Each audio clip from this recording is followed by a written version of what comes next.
మిత్రుడు రాకేష్ దత్ గారు మరియు ఆర్ కృష్ణయ్య గారి తనయుడు అరుణ్ గారు, వేముల రామకృష్ణ గారు, ఇంకా ఠాగూర్ గారు, రంజిత్ గారు, రోహిత్ గారు, మహేష్ గారు, మరి ఇంకా అనేకులు మిత్రులు అందరూ కూడా చాలా మంది దీక్షలు కూర్చున్నారు.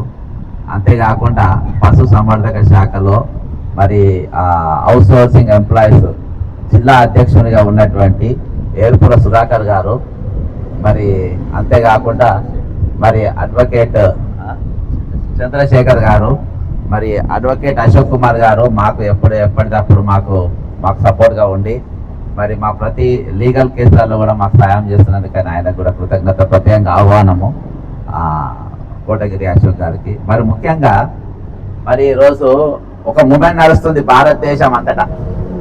ఆ మూమెంట్ పేరు కాక్రోచ్ మూమెంట్. మరి ఈరోజు ఈ కాక్రోచ్ మూమెంట్ అని ఇక్కడ నేను ఆ పదం ఎందుకు వాడినా అంటే, సరే దాని స్లోగన్ ఎవరు తీసినా కానీ ఈరోజు బాజాబ్ గారు కూడా, అంటే నాకు కూడా చాలా సార్లు చాలా చేదు అనుభవాలు కోర్టులలో ఎదురైనాయి. ఆ విధంగా సుప్రీంకోర్టు ప్రధాన న్యాయమూర్తి గారి గురించి కూడా ఈరోజు రోడ్ల పైన మాట్లాడుకునే పరిస్థితి, దౌర్భాగ్యమైన పరిస్థితికి ఈరోజు మనం ది లార్జెస్ట్ డెమోక్రటిక్ కంట్రీలో మనం ఉన్నాం. The largest democratic party ruling లో మన రాష్ట్రంలో ఉన్నది. ది లార్జెస్ట్ రూలింగ్ మన పార్టీ కాంగ్రెస్ పార్టీ ఆపోజిషన్ లో ఉన్న తరుణంలో ఈరోజు మరి నిరుద్యోగుల గురించి కానీ, లేకుంటే ఇట్లా తమ్ముడు రాకేష్ లాంటి వారు ఏదైతే ఉద్యమం చేస్తున్నారో ఇలాంటి వారి గురించి కానీ, ఆర్టీఐ యాక్టివిటీస్ల గురించి కానీ వాళ్ళందరి గురించి ఈరోజు గంది నాలిక కీడా అంటారు హిందీలో. వీళ్ళను కట్మల్ అని కూడా అంటారు, ఇక నల్లులు అంటారు. ఈయనైతే ఏకంగా కాక్రోచ్ అన్నారు. మొత్తానికి ఈరోజు మీరు కూడా కాక్రోచ్ ఉద్యమం మీదనే కూర్చున్నారని నేను అనుకుంటున్నా. ఎందుకనంటే ఈరోజు మీరు ఫీజు రియంబర్స్మెంట్ అడుగుతున్నారు. ఫీజు రియంబర్స్మెంట్ ఎవరు? ఈరోజు పేద విద్యార్థులకు ఫీజులు కట్టుకోలేని సమయంలో, అంటే ప్రభుత్వ కళాశాలలలో సరైన సీట్లు గారు సదుపాయాలు లేని సమయంలో అక్కడ నిండిపోయిన తర్వాత మేము ఫీజులు కడతాం వీళ్ళయ్య అని చెప్పి ఈరోజు ప్రైవేట్ కాలేజీలలో వేసిన తర్వాత ఈరోజు ఫీజులు కట్టలేని పరిస్థితుల్లో హైకోర్టు ఏమన్నది అంటే, ఈరోజు పిల్లల నుండి మీరు కట్టండి, తర్వాత వాళ్ళు వసూలు చేసుకుంటారు అనే కార్యక్రమం వచ్చింది. అంటే ఈరోజు ఎవరి దిక్కు కోర్టులు ఎవరి దిక్కు మాట్లాడుతున్నారు, ఎవరి దిక్కు నిలబడ్డారు? ఈరోజు ప్రజల తరపు నిలబడ్డారా, దోపిడీకి గురై వర్గాల తరపు నిలబడ్డారా, దోపిడీకి గురై బిడ్డల తరపు నిలబడ్డారా, ఏదో విద్యార్థుల తరపు నిలబడ్డారా? ఎవరి తరపు నిలబడతారు ప్రభుత్వాలు? ఈరోజు కోర్టులు ఎవరి తరపు నిలబడ్డాయి? పేద విద్యార్థుల తరపు నిలబడతలేరు, చదువు ఆకాంక్షతో ఉన్న బిడ్డ తరపు నిలబడతలేరు. ఈరోజు కోర్టు ఏం మాట్లాడారు? ఫీజు రియంబర్స్మెంట్ ఎందుకు, ఇప్పుడైతే కట్టేయండి, ప్రభుత్వంలో ఉన్న కళాశాలలు మెరుగ్గా తీర్చిదిద్దని కోర్టు ఎందుకు ఇస్తలేదు? ఈరోజు విద్య అనేది ఒక హక్కు కదా, వైద్యం అనేది ఒక హక్కు కదా. ఈరోజు ఈ రెండు హక్కుల పక్కన పెడతారు, విద్యా హక్కు వైద్యం హక్కు పక్కన పెడతారు. కానీ పుక్కట్లో ఏది ఫ్రీ బస్సులు అని చెప్తారు, మరి ఫ్రీ లోన్లు అని చెప్తారు, మరి ఫ్రీగా అన్ని ఇచ్చే ప్రయత్నాలు చేస్తారు. లాస్ట్లో ఫ్రీ సారా కూడా తాగిపిస్తే ఎన్నికల్లో. కానీ నేను చదువుకుంటా అంటే నాకు ఫీజు కట్టవు, నేను వైద్యం చేసుకుంటా అంటే నువ్వు నాకు వైద్యం అందించవు. అంటే ఈరోజు ప్రభుత్వం ప్రాథమికంగా రెండు ఖండాల లాంటి రెండు కంపల్సరీ విద్యా వైద్యాన్ని పక్కన పెట్టి ఈరోజు తక్కిన అని నీకు ఇస్తామంటారు. ఎందుకనంటే ఈరోజు యాచకత్వ చేతులలో ఈరోజు ఎస్సీ ఎస్టీ బీసీ బలహీన వర్గాలు ఉండాలని చెప్పి ఈరోజు ఓటు బ్యాంకుగానే వీళ్ళు ఉండాలి, వీళ్ళకు విద్య దూరంగా ఉండాలి, వైద్యం దూరంగా ఉండాలి. ఈరోజు వీళ్ళకు భూములు, ఒకవేళ వీళ్ళ భూములు రేట్లు పెరిగితే మరి ఆ భూములలో మేము ఫ్యాక్టరీలు పెడతాము, ఇథనాల్ ఫ్యాక్టరీలు పెడతాము, లేకుంటే మేము ఫామ్ హౌస్లు పెడతాము, అవి పెడతాం, ఇవి పెడతాం, ఫార్మా కంపెనీలు పెడతామని భూములు లాక్కుంటారు. అంటే ఎటుపోయి పేదరికంలో నెట్టే ప్రయత్నాలు ఈరోజు ప్రభుత్వాలు చేస్తూ ఉన్నాయి. ఈరోజు విద్యకు దూరంగా చేసే ప్రభుత్వం చేస్తూ ఉంది. ఆ కుట్ర మనకు స్పష్టంగా కనబడతా ఉంది. ఈరోజు తమ్ముడు ఇంత దాదాపు 45 47 డిగ్రీల ఎండ వేడిలో ఈరోజు తమ్ముడి దీక్ష చేపట్టినట్టే ఇది సాహసపేతమన్న మన కార్యక్రమం మామూలు కార్యక్రమం కాదు. నేను మా వాళ్ళని అడుగుతున్నా, ఇక్కడ ఖమ్మంలో ఉన్న సోదరులను, అదే మరి ఇంత ఎండలో మరి అన్ని నేను వస్తుంటే కూడా అన్న ఇంత ఎండలు ఎందుకు బయలుదేరుతున్నాం అన్న, 45 50 డిగ్రీల ఎండ ఉన్నది, అంటే నాకు కొత్తగూడెం కార్యక్రమం కూడా ఉన్నది అయితే ఉన్నది. అందుకని నేను ఈరోజు తమ్ముడు దీక్ష పెడుతుంది కాబట్టి ఈ రోజుకి షిఫ్ట్ చేసుకుని 2 కార్యక్రమాలు ఒకటేసారి ఉంటాయని చెప్పి మేము పోతా ఉన్నాం. మరి ఈరోజు తమ్ముడు దేనికోసం ఇంత ఎండటెలు నిజంగా చేయగలుగుతారు దీక్ష అంటే, నిజంగా ఇంత డేంజర్ పరిస్థితులలో నిజంగా ప్రాణాలకు తెగించి ఈరోజు ఏదైతే నిరాహార దీక్ష కార్యక్రమం చేపట్టిందో ఈ సామాన్య కార్యక్రమం కాదు. దీంతో మరి తెలంగాణలో ఖమ్మం జిల్లానే కాదు, ఈరోజు తెలంగాణలో ఉన్న ఉద్యోగ నాయకులు కానీ, నిరుద్యోగ నాయకులు కానీ, ఈరోజు విద్యార్థి నాయకులు కానీ మీరందరూ నేర్చుకోవాల్సిన అవసరం ఉంది. ఈరోజు మనం సంఘాలు దేనికోసం ఉన్నాం, సంఘాలు దేనికోసం ఉన్నాయి, విద్యార్థి సంఘాలు దేనికోసం ఉన్నాయి, విద్యార్థి సంఘాలు నిజంగా విద్యార్థుల కోసం కొట్లాడుతున్నాయా లేదా అనే ఆలోచన కూడా చేయాల్సిన అవసరం ఉంది. ఈరోజు నిజంగా విద్యార్థుల తరపున ఈరోజు విద్యార్థి సంఘాలు ఉన్నాయా, యాజమాన్యాల తరపున విద్యార్థి సంఘాలు నిలబడ్డాయా, విద్యార్థి సంఘాలు ఎవరి తరపున మాట్లాడుతూ ఉన్నారు, నిజంగా మీరు ఉద్యమాలు చేస్తూ ఉండరా? ఈరోజు ప్రధాన ప్రతిపక్షమైన బీఆర్ఎస్ పార్టీ ఈ దీక్షలు చేయాలి, ప్రధాన ప్రతిపక్షమైన బీజేపీ పార్టీ వాళ్ళు చేయాలి, వాళ్ళకందరూ విద్యార్థి సంఘాలు ఉన్నాయి. ఈరోజు ఫీజు రియంబర్స్మెంట్ మీరు చేయాలి ఉద్యమాలు. మరి ఈరోజు ఎవరు చేస్తుండ్రు? ఈరోజు ఎవరైతే కడుపు నొప్పి చేస్తుండ్రో, ఇవాళ మా తరపున కొట్లాటోళ్ళు కూడా ఎవరు లేరు అని చెప్పి అనుకుంటా ఉండరు. ఈరోజు మా తరపున ప్రతిపక్షాలు కూడా నిలబడతలే అనుకుంటున్నారు. వాళ్ళు ఇక మా కొట్లాడ మేమే కొట్లాడుకోవాలి, మా తరపున ఎవరు కొట్లాడరు, వీళ్ళంతా సిండికేట్ వ్యవహారం నడుస్తుంది, సిండికేట్ పాలన తెలంగాణలో నడుస్తూ ఉంది. కాబట్టి ఇక మా కడుపునొప్పి మేమే కొట్లాడుకుంటాం, మా ఫీజు రియంబర్స్మెంట్ మేమే కొట్లాడుకుంటాం, మా పంచాయతీ మేమే తెలుసుకుంటాం అని చెప్పేసి రాకేష్ తమ్ముడు ఈరోజు ముందుకొచ్చి ఖమ్మంలో నిలబడ్డాడు. ఇలాంటి దీక్షలు ఈరోజు రాష్ట్రం అంతా జరగాల్సిన అవసరం ఉంది. ఈరోజు భారతదేశంలో యువత అంతా కూడా ఈరోజు ఓట్లెక్కే పరిస్థితి ఉన్నది. ఈరోజు నేపాల్ ఉద్యమం, బంగ్లాదేశ్ ఉద్యమం, మొన్న ఇంతకుముందు శ్రీలంక ఉద్యమం లెక్క ఈరోజు యువత అనేది అన్రెస్ట్ గా ఉన్నది. ఈరోజు నిరుద్యోగం పెరిగిపోతా ఉంది. ఈరోజు విద్యార్థులు మరి సరి అయిన మార్గంలో నడవలేని పరిస్థితిలో ఉన్నారు. ఈరోజు భరోసా లేని స్థితిలో ఈరోజు విద్యార్థులు ఉన్నారు. కాబట్టి విద్యార్థులు తెలుసుకుంటే ఇండోనేషియా ప్రభుత్వాలు మార్చినాయి, ఈరోజు శ్రీలంక ప్రభుత్వం మార్చింది, నేపాల్ ప్రభుత్వాన్ని మార్చినాయి, బంగ్లాదేశ్ బంగ్లాదేశ్ ప్రభుత్వాన్ని మార్చినాయి. రేపటి దినాన ఈ భారతదేశంలో కూడా పాలన మార్చాలి. ఈరోజు కాక్రోచ్ మూమెంట్ అనేది బీజేపీకి అగెనిస్ట్ గా లేచింది. కానీ దానికంటే ఈరోజు డేంజర్ గాను రాష్ట్రాన్ని పాలిస్తుండ్రు. తెలంగాణ రాష్ట్రాన్ని అంతకంటే దౌర్భాగ్యమైన పాలన ఈరోజు తెలంగాణ ఉన్నది. ఈరోజు రేవంత్ రెడ్డి గారి దగ్గర విద్యాశాఖ మంత్రి పెట్టుకుంటాడు. నా అంత బాగా ఎవరూ చేయలేరు కాబట్టి నేనే పెట్టుకున్నాను అని అంటారు రేవంత్ రెడ్డి గారు.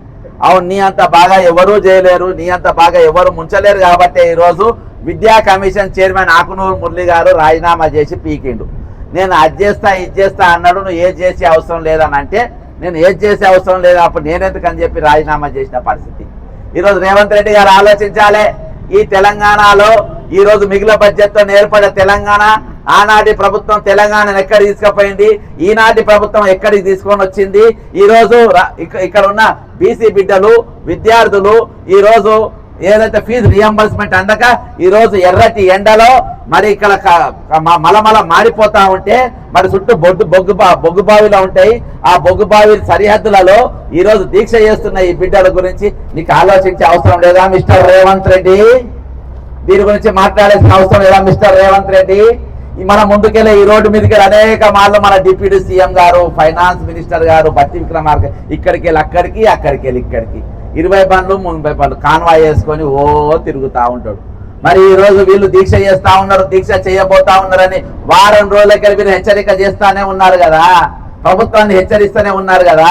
ఈ రోజు మా డబ్బులు మాకు కట్టండి, మమ్మల్ని బళ్ళలో రాణిస్తలేరు, పరీక్షలు రాయనిస్తలేరు, చదువు పాస్ అయితే మా సర్టిఫికెట్లు ఇస్తలేరు, మమ్మల్ని యాజమాన్యం వేధిస్తుంది అనే ఆ అర్థనాదాలు, ఆ చావు కేకలు, ఆ అరుపులు మీకు వినవాడతలేవా మిస్టర్ బట్టి విక్రమార్క? పేద బలహీన వర్గంకి నేను వచ్చిన, దళిత వర్గం నేను వచ్చిన, ఆకలి అంటే ఏందో నాకు తెలుసు, విద్య అంటే ఏందో నాకు తెలుసు, విద్య యొక్క ప్రాముఖ్యత నాకు తెలుసు. అందువలన ఈరోజు నేను మన ఉప ముఖ్యమంత్రి అయినా ఫైనాన్స్ మినిస్టర్ అయినా అంటాం మిస్టర్ బట్టి విక్రమార్క. మరి వీళ్ళ ఫీజు రియంబర్స్మెంట్ ఇవ్వాలి, వీళ్ళంతా నా బరుగు బలహీన సోదరులే, వీళ్ళ ఇచ్చిన తర్వాతనే వేరే కార్యక్రమం ఏమైనా చేస్తా, ఇది నాకు చాలా ఇంపార్టెంట్ అని చెప్పి నువ్వు ఎందుకంటలో బట్టి విక్రమార్క? ఓహో, నీకు ఇలా కమిషన్లు రావా? ఇలా కమిషన్లు రావా? ఇలా మీరు వీళ్ళతో కమిషన్ మాట్లాడకుండా లీక్ అవుతుందన్నా? ఏమి ఇబ్బందులే, బయట చందా దెబ్బ పెట్టు, ఫీజు రియంబర్స్మెంట్ కాగానే మనిషి 100-200 మీకు చందా కూడా ఏమంటే చేస్తాను మిస్టర్ బట్టి విక్రమార్క. అది నీ అలవాటే అయితే, నిజంగా అది నీ అలవాటే అయితే. నా కమిషన్లు లేదు నేను ఇయ్యలేను, అదిగా నాకు వచ్చేసింది, నాకు అది గుజరాత్కి వెళ్ళి రాజస్థాన్కి వెళ్ళి నా శరీరంలో ఇవిడిపోయింది కాబట్టి ఈరోజు నేను కమిషన్లు ఇస్తానే నేను ఇస్తానంటావా? ఈరోజు చాలా మంది డబ్బులు ఆపుతా ఉన్నారు. ఈరోజు రాష్ట్రంలో మరి వీళ్ళకు విద్య చెప్పిన ఉపాధ్యాయులు, మాకు విద్య చెప్పిన ఉపాధ్యాయులు, మాకు విద్య చెప్పినటువంటి ఈరోజు ప్రొఫెసర్లు చాలా మంది రిటైర్డ్ అయ్యి వాళ్ళ డబ్బులు రాక దాదాపు 45 మంది టీచర్లు ఈరోజు మరణించారు. అత్యధికంగా మరణించింది టీచర్లు, తర్వాత అత్యధిక మరణించి పోలీసులు. 96 మంది చనిపోతే అందులో దాదాపు 40 మంది టీచర్లు ఉన్నారు, 42 మంది పోలీసులు. ఈరోజు వాళ్ళు అసలు భాషలు వాళ్ళ పైసలు ఆపదు. ఎందుకంటే ఈరోజు వాళ్ళ పైసలు ఇస్తే కమిషన్ రావు. అర్థమైందా? ఈరోజు ఖమ్మం ఏదైతే ఈరోజు ప్రశ్నించే గొంతుగా ఖమ్మం నిలబడుతుంది. తెలంగాణ ఉద్యమం మొట్టమొదటిగా మొదలైంది ఖమ్మం జిల్లాకెళ్ళి. అటువంటి ఖమ్మం జిల్లాకెళ్ళి ఈ చెడగొట్టిన వాళ్ళు ఎక్కడికి వెళ్ళి పుట్టిండ్రు వీళ్ళు? ఖమ్మం జిల్లాలో ఎటువంటి వాళ్ళు పుట్టద్దే. ఖమ్మం జిల్లాలో బట్టి లాంటి క్యారెక్టర్లు కానీ, ఈరోజు పొంగిలేటి క్యారెక్టర్లు కానీ, ఇలాంటి క్యారెక్టర్ ఇక్కడ ఉండే. మరి ఈరోజు ఇట్లా తయారైపోయింది దరిద్రులు. ఈరోజు ఖమ్మం జిల్లా పరువు తీస్తుంది కదా బాస్ మీరు. తెలంగాణ ఉద్యమం ఈరోజు ఆంధ్ర సరిహద్దులో ఉన్నటువంటి ఖమ్మం జిల్లాకెళ్ళి కదా మొదలైంది. ఆ పౌరుషం ఏమైపోయింది? ఆ పోరాట పటిమ ఏమైపోయింది? ఆ ఉద్యమ స్ఫూర్తి ఏమైపోయింది? ఈ రోజు మీరు బానిసలకు ఎందుకు మారిపోయినరు? ఈ రోజు వాళ్ళ చెప్పు చేతల్లో ఎందుకు మీరు పావులుగా మారిపోయినరు అని అంటే, ఈరోజు మీకు జవాబు లేని ప్రశ్నలు ఈరోజు తెలంగాణ ప్రభుత్వం నిలబెట్టింది. ఈరోజు తెలంగాణ ప్రజలకు జవాబు ఇవ్వలేని పరిస్థితిలో తెలంగాణ ప్రభుత్వం ఉన్నది. కాబట్టి ఈరోజు ఎక్కడ దిక్కులేని పరిస్థితులలో మరొక ఎకనమిక్ ఇయర్ స్టార్ట్ కాబోతుంది జూన్ నెలలో. అందుకని మేము జూన్ 12వ తారీఖుకి వెళ్ళి మరి తెలంగాణ వ్యాప్తంగా ఈరోజు మేము పెన్ డౌన్ కార్యక్రమం ఇచ్చినాం. అందులో ఫీజు రియంబర్స్మెంట్ కూడా మేము ప్రధానంగా పెట్టుకుంటా ఉన్నాం. ఎందుకంటే ఈరోజు ఫీజులు కట్టకుండా క్లాసులకు రానియరు, కూర్చొనియరు, పాస్ అయితే వాళ్ళు లాస్ట్గా వాళ్ళ సర్టిఫికేట్లు కూడా ఇయ్యరు. కాబట్టి ఈరోజు రిటైర్ అయిన వాళ్ళు కానీ, అవుట్ సోర్సింగ్ ఉద్యోగాల తరఫున కానీ, ఈరోజు ఆశా వర్కర్లకి వెళ్ళి మొదలుపెట్టి, ఈరోజు ఫీజు రియంబర్స్కి వెళ్ళి మొదలుపెట్టి, ఈరోజు ప్రతి ఒక్కరు కూడా అంతేకాకుండా ఈరోజు 25,500 మంది రిటైర్ అయిన సోదర. 25,500 మందిలలో ఈరోజు 10,000 మంది ఉపాధ్యాయులు ఉన్నారు. రేపు ప్రభుత్వ స్కూళ్ళలో చదువుకునేది ఎవరు? వీళ్ళే చదువుకుంటారు, మా అన్న తమ్ముడే చదువుకుంటారు. ఇంట్లో ఎవరు? మా పొంగిలేటి కొడుకున్నారు, పొంగిలేటి మనవాళ్ళు ఉన్నారు. ఈరోజు తుమ్మల నాగేశ్వరరావు మన మనవాళ్ళు ఉన్నారు, సుందర కొడుకులు ఆ స్కూల్లో చదవరు. ఈరోజు బట్టి విక్రమార్క పిల్లలు చదవరు, బట్టి విక్రమార్క కాబోయే మనవాళ్ళు మనవరాలు కూడా చదవరు. కానీ చదివేది ఎవరు? మా పిల్లలు చదువుతారు. 12వ తారీఖు వెళ్ళి ప్రభుత్వ కళాశాల మేము పోతాం. మరి ఆ స్కూళ్ళలో ఈరోజు 10,000 మంది టీచర్లు లేరు. అవన్నీ వాళ్ళంతా రిటైర్డ్ అయిపోయి ఉన్నారు. అది వరకే ఆల్రెడీ 11,000 పోస్టు ఖాళీలు ఉన్నాయి. మొత్తం 21,000 మంది టీచర్లు లేకుండా రేపు స్కూళ్ళు స్టార్ట్ అవుతాయి మిత్రమా. మరి ఆ స్కూళ్ళలో మేము పోడేందుకు? అలా టీచర్లు లేనప్పుడు మేము చదువుకునేందుకు, మేము చదువు కోసం పోడేందుకు? కాబట్టి ఈరోజు పెన్ డౌన్ చేయాలని చెప్పి టీచర్లు అందరికి పిలుపునిస్తా ఉన్నా. అంతేకాకుండా ఈరోజు అవుట్ సోర్సింగ్ ఎంప్లాయీస్ చాలా మంది ఈరోజు గెస్ట్ లెక్చరర్, గెస్ట్ టీచర్లు పనిచేస్తున్నారు. ఎలా చేస్తున్నారు? మా ప్రభుత్వ కాలేజీలనే వాళ్ళు పనిచేస్తాము. వాళ్ళకి సరి అయిన జీతాలు లేవు. వాళ్ళ 3 నెలలకు 4 నెలలకు ఒకసారి జీతాలు. ఎండాకాలంలో మీకు సెలవు కదా, ఎండాకాలంలో గెస్ట్ లెక్చరర్లకు, గెస్ట్ టీచర్లకు ఆకలి కావద్దంట. ఎందుకంటే ఈరోజు హాలిడేస్ కాబట్టి మీకు కూడా మేము జీతాలు ఇవ్వము, మేము పేమెంట్ ఇవ్వము, రోజువారీ పేమెంట్ ఇవ్వము. అవసరమైతే మీ ఆకలితో చచ్చినా పర్వాలేదు అంటారు. అల్లగా చదువు చెప్పేదంట మా పేదోళ్ళ కోసమే. కాబట్టి ఈరోజు ప్రభుత్వంలో ఉన్న పెద్దలు, ఈరోజు డిఏ రాని ప్రభుత్వ ఉద్యోగులు, పిఆర్సీ రాని ప్రభుత్వ ఉద్యోగులు, ఈరోజు ఫీజు రియంబర్స్మెంట్ రాని విద్యార్థులు, ఈరోజు అవుట్ సోర్సింగ్ జీతాలు అందనటువంటి, ఈరోజు వాళ్ళకి ఏదైతే కార్పొరేట్ చేయమన్నటువంటి అవుట్ సోర్సింగ్ ఎంప్లాయీస్, ఈరోజు వాళ్ళు సగటున 3 లక్షల రూపాయల పని ప్రతి నెల చేస్తా ఉన్నారు. కానీ వాళ్ళకి ఇచ్చేది 22,000, 23,000. అది మీ దగ్గర ఇది బట్టి పేరు మీద దాదాపు 3-4 కంపెనీలు ఉన్నాయంట. ఏది? బినామీ కంపెనీలు, ఏజెన్సీలు. కాబట్టి ఆ ఏజెన్సీలు రద్దు చేస్తలేరట. వాళ్ళు జిఎస్టీలు అన్ని కట్ చేసుకొని వీళ్ళకి ఇయ్యంగా 13,000కి ఈరోజు ఎట్టి చాకరీ చేస్తా ఉన్నారు. కాబట్టి ఈరోజు ఈ నెల 12వ తారీఖుకి వెళ్ళి మరి మేము రేపు ఏదైతే పెన్ డౌన్ ఇవ్వబోతున్నామో ఆ కార్యక్రమం కూడా మనందరం విద్యార్థులు అందరం కూడా పాల్గొనాలి. అవుట్ సోర్సింగ్ ఎంప్లాయీస్ అంతా పాల్గొనాలి, ప్రభుత్వ ఉద్యోగులంతా పాల్గొనాలి. ఈరోజు వీళ్ళందరూ కూడా నేను పిలుపునిస్తా ఉన్నా. అంతేకాకుండా ఈ కార్యక్రమం చేపట్టిన తమ్ముడు మరి రాకేష్ గారు నిజంగా వచ్చే రోజులలో మరి ఒక యువ నాయకునిగా మిగిలాలి, యువ నాయకునిగా ఎదగాలి. ఈరోజు ఒక బట్టి తయారైనట్టుగా ఈరోజు విద్యా వ్యతిరేకులు ఎవరైతే ఉన్నారో వాళ్ళ తరఫున ఇదే విధమైన పోరాటం కొనసాగించాలి. ఖచ్చితంగా ఈయనకు మద్దతుగా నిలవాలి, సపోర్ట్గా నిలబడాలి. ఈరోజు ఇటువంటి దీక్షకు నేను రాకుండా నేను లీడర్గా వేస్ట్ అని అనుకున్నా, ఒక కార్యకర్తగా వేస్ట్ అనుకున్నా, ఒక సామాజిక కార్యకర్తగా నేను పనికిరాని అనుకున్నా. ఎందుకంటే ఎర్రటి ఎండలో ఈరోజు ఈ తెలంగాణ రాష్ట్రంలో కూడా ఎక్కడ కూడా ఈరోజు నాకు తెలిసి దీక్ష ఎవరు చేస్తారు. ఎండలు ఉన్నాయని మేమే ఆగిపోయినాం. జర చల్లబడ్డాక మొదలు పెడదామని, మొదలు పెడదాం. ఎందుకంటే మొన్న అదే వీళ్ళందరూ కూడా నేను చేతులు జోడించి నేను నమస్కారం చెప్తున్నా, మీ కృతజ్ఞతలు చెప్తున్నా. అంతేకాకుండా ఈ ఉద్యమం అనేది మీరు కొనసాగించాలని చెప్తున్నా, మీ పోరాటం కొనసాగించాలని చెప్తున్నా. మంత్రుల ఇళ్ల కాడ గెలవ చేయాలని చెప్తున్నా. ఇట్లకెళ్ళి బట్టి విక్రమార్క అనేటువంటి తిరగనియద్దని చెప్తున్నా. నేను ఫీజు రీఎంబర్స్మెంట్ కట్టకుంటే ఆ రోడ్డు ఎక్కలేని అనుకోవాలి, రాకేష్ ముందుకెళ్ళి నేను పోలేనని అనుకోవాలి. ఆ భయం అనేది, ఆ టెర్రర్ అనేది మీరు క్రియేట్ చేయాలి. వాళ్ళ ఇళ్ల కాడ మీరు ఇళ్ల ముట్టడి చేయాలి, ఇళ్ల ముందు ధర్నాలు చేయాలి, అరెస్టులు కావాలి, జైల్లోకి పోవాలి, ఏదైనా పర్వాలేదు. ఈ రోజు మీ హక్కు మీరు సాధించేంత వాళ్ళకి ఇది వన్ డే మ్యాచ్ కాదు, ఇది వన్ డే మ్యాచ్ కాదు, ఇది టెస్ట్ మ్యాచ్ అని చెప్పి మీరు నిరూపించాలి. ఇది వన్ డే మ్యాచ్ కాదు, ఈ టెస్ట్ మ్యాచ్ అనేది మీరు నిరూపించాలని చెప్పేసి తమ్ముడు మరి రాకేష్ కు వచ్చిన యువకులందరికీ కోరుకుంటూ, ఈ ఖమ్మంలో మరొక చరిత్ర, మరో రాజకీయ చరిత్ర, మరో విద్యార్థి ఉద్యమ చరిత్ర, మరో యువకుల చరిత్ర, మరో నిరుద్యోగ చరిత్ర మీరు సృష్టించాలని చెప్పి కోరుకుంటూ సెలవు తీసుకుంటున్నా. జై తెలంగాణ. అమరు దీనికి వ్యతిరేకంగా ఉద్యమించాము. తర్వాత ప్రభుత్వం కూడా మారిపోయింది. అయితే ఈ ప్రొఫెషనల్ కాలేజీల వల్ల ప్రభుత్వ రియంబర్స్ అనేక వేల మంది, లక్షల మంది పేద బలహీన రౌండ్ రోడ్ సెక్షన్ చాలా ఎడ్యుకేట్ అయ్యారు, విదేశాలకు వెళ్ళారు, ప్రభుత్వ సంపదీళ్ళు ఈ యొక్క ఫీజు రియంబర్స్మెంట్ని ప్రభుత్వాలు చేతులు ఎత్తేసినందువల్ల కోర్టుకు వెళ్ళే పరిస్థితి తీసుకొచ్చి కోర్టులు కూడా ఈ ప్రైవేట్ కాలేజీకి అనుకూలంగా మీరు కట్టుకోండి, తర్వాత తీర్చుకోండి, ఇటువంటి ఏదో సలహాలు ఇచ్చినందువల్ల ఈ ఉద్యమం రాష్ట్ర వ్యాప్త ఉద్యమాన్ని ఖమ్మంలో కాన్సన్ట్రేట్ చేసి స్టార్ట్ చేశారు. ఇది గొప్ప శుభసూచకం. ఇక్కడ ఎందుకు విద్యను డిలే చేస్తున్నారు? ఈ వర్గాలకి ప్రొఫెషనల్ కాలేజీలని ప్రోత్సహించింది మీరు, ఫీజు రియంబర్స్మెంట్ చేసింది మీరు. ఇప్పుడు 10,000 కోట్లు బకాయిలు ఉన్నాయని చేతులు ఎత్తేసి కోర్టుకు వెళ్ళే పరిస్థితి తీసుకొచ్చారు. సిగ్గులేని ప్రభుత్వాలు, సిగ్గులేని పాలసీలు, రిటైర్మెంట్ బెనిఫిట్స్ అవి రావు, రైతు బంధులు ఎగ్గొడతారు, అన్నీ ఎగ్గొట్టేసి మీరు దొంగదారులు అడ్డుదారులు అధికారాలకు వచ్చి ఎడ్యుకేషన్ లేనివాడు మీరు మిస్ఎడ్యుకేటెడ్, ఇల్ఎడ్యుకేటెడ్ ఫెలోస్ అక్కడ ఎడ్యుకేషన్ మినిస్టర్గా ఉండి ఇదే రిజల్ట్ ఉంటుంది. ఇక్కడ ప్రభుత్వాన్ని వ్యతిరేకంగా యూత్ రోడ్లకి ఎక్కి కేసులు ఇరుక్కొని రేపు ఉద్యోగాలు రా వాళ్ళకి ఈ ఎండలో ఉద్యమం చేస్తున్నారు. ఇది కంటిన్యూ చేయాలంటే దీనికి చాలా విల్ పవర్ కావాలి. ఇప్పుడు ఆర్ కృష్ణ గారు కొడుకు ఆర్ కృష్ణ గారిని నేను కలిసి పనిచేసిన సందర్భాలు ఉస్మాన్ యూనివర్సిటీలో చెప్తున్నా. 30 ఏళ్ళ గ్యాప్ వచ్చింది. ఇట్లా ఏమవుతుందంటే ఈ ఉద్యమాలు కంటిన్యూ ఉద్యమాలే. ఈ రియంబర్స్మెంట్ అనేది వీళ్ళు చేయగలుగుతారా లేదా, లేకపోతే ఏంటి భవిష్యత్తు విద్యార్థులది?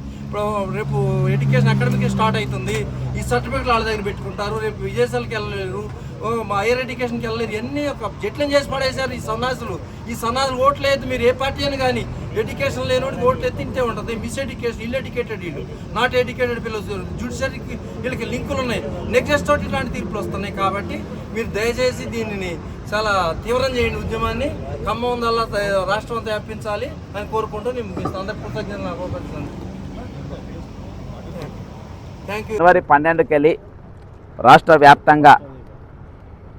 వ్యాప్తంగా మరి ఈరోజు మరి పెండింగ్ డిఎల్ పిఎస్ల బకాయిలు, మరి అవుట్సోర్సింగ్ ఎంప్లాయీస్ను కార్పొరేషన్ చేయాలి, సిపిఎస్ రద్దు చేసి ఓపీఎల్ అమలు చేయాలి, రిటైర్డ్ ఉద్యోగుల పెండింగ్ బిల్స్ ఇచ్చేయాలి, ఫీజు రియంబర్స్మెంట్ వెంటనే ఇచ్చేయాలి, నిరుద్యోగులకు ఇస్తామన్న 4,000 నిరుద్యోగ భృతి ఇవ్వాలి, వాళ్ళకు ఖాళీలైన పోస్టులు వెంటనే నింపాలి, 49 సంవత్సరాలకి ఈరోజు వయో పరిమితి పెంచాలి.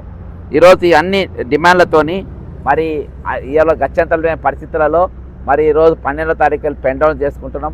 కాబట్టి దానికోసం రాష్ట్ర వ్యాప్తంగా ఈరోజు మేము ఏదైతే అందరు పిలుపునిచ్చినామో అందరు కూడా పాల్గొనాలని కోరుకుంటూ సెలవు తీసుకుంటున్నాం. జై తెలంగాణ. అమరవీరులకు జోహార్. జోహార్ జోహార్ జోహార్. బకాయిలు వెంటనే విడుదల చేయాలి. పెండిన ఫీజుల బకాయిలు వెంటనే విడుదల చేయాలి. పెండిన ఫీజుల బకాయిలు వెంటనే విడుదల చేయాలి. V1 రద్దు చేయాలి. జీవో నెంబర్ 7 రద్దు చేయాలి. జీవో నెంబర్ 7 రద్దు చేయాలి.